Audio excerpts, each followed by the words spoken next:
We all saw that assassination attempt on Saturday. J.D. Vance has only been in office for 18 months. What makes you feel that he'd be ready to step in right now and run the country? I think J.D.'s been successful at everything he's done. He's smart, he's intelligent, he's a good decision maker. I've seen that in the Senate. In fact, I've seen his ability to sort of analyze issues. First of all, some of these issues are really not new to him. They may be new as a voting member of the Senate, but they're not new to him as a person. He's followed them very closely. So I think the combination of his intelligence, his curiosity, and his ability to make good decisions on public policy are things that prepare you for the office of the presidency. In the end, no one ever walks into the presidency like on day one and you could say that's just not that kind of job. But there are basic skill sets that you have to be a good president, and he has them all. You're part of the gang in the Senate. You received those classified intelligence briefings. As you know, for quite some time, Donald Trump has said that he would be able to end the war in Ukraine in 24 hours. Just today, Russia pushed back on that, saying, let's be realistic. Do you think it is realistic? And if so, how would he do it? Well, it's almost like, I think Donald Trump doesn't speak like a member of the Council of Foreign Relations. And I think that's why he wins elections and is so popular.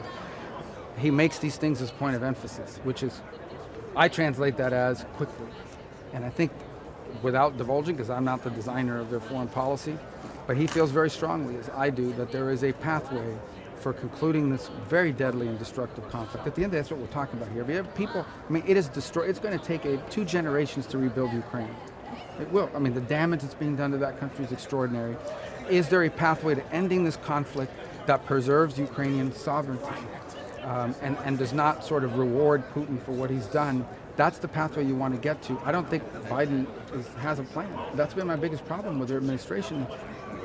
We're not funding a strategy. We're funding tactics. But no one has been able to tell us, if you ask them, how does this end? What are we moving towards? What is the end game that we'd like to see? To this day, they cannot tell you.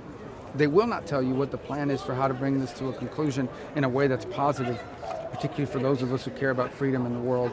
And I think Donald Trump's going to have an answer to that question. The Biden administration has been touting that since last month's executive order, that border apprehensions have decreased by 50%. Do you think that we're moving in the right direction on the southern border? No, because it's all incentive-based. And at the end of the day, what draws illegal immigration to America is if you believe that it's going to be easy to get here, and if you get here easy to stay, you're going to come. If you believe it's going to be hard to get here and hard to stay, you're not going to come, or it's going to lower the number of people who come. And at the end of the day, those incentives remain in place. And the numbers always fluctuate. It gets too hot sometimes. But the sheer volume of over 10 million people that have entered the country unlawfully in just 3.5 years. Some of them are gang members. We know this. This is not speculation. We know it from all over the world. We now know that people have been trafficked into the country by an ISIS trafficking network. It's a horrifying threat to the country. These are realities, and I have no confidence that in a second Biden term, not facing electoral pressure, they would do anything to enforce the immigration law. Because frankly, there are people in that party that believe that anyone who wants to come to America should be allowed to come for whatever reason, whenever they want, without following any law. And there's no country in the world that has that insane policy, and it shouldn't be ours that tries. More than a decade ago, though, you did support a pathway to citizenship for undocumented workers. Apparently your vision on that has shifted a little bit, but the RNC No, hold on. But that was a totally different time in history. 11 years ago, we didn't have 10 million people in 3.5 years. We had 11 million people total in the entire country that had been here 10 years or longer. We didn't have what we have right now. This is completely different. We've always had illegal immigration. This is invasion type numbers. This is a mass migration. Totally different dynamic from what we're talking about 10 years ago. Completely different. But when you're talking about that 80% of those 11 million people who've been here for more than a decade, do you support the idea? These people have been here for the last 3 years. But do you support the idea? The RNC is basically saying if Trump wins, we're going to have the largest amount of deportations in American history. Absolutely. No matter how long you've been here, people have families, livelihoods. Well, no, but that's not, first of all, that's not where it would start. Let me tell you where you start. We had a soccer match the other day between Argentina and Colombia in Miami. They literally rushed the stadium like they rushed our border. People rushed the stadium. About 20 of the people that are arrested, 17, 20, are in this country illegally. If Trump's president, those people are going to be on a plane in the next 18 hours and deported back to their country to begin with, right off the bat.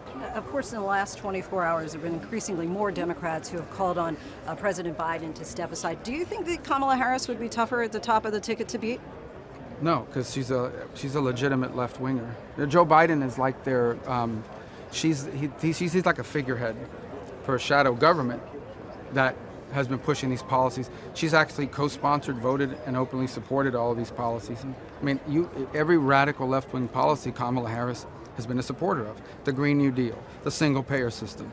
You could go on and on.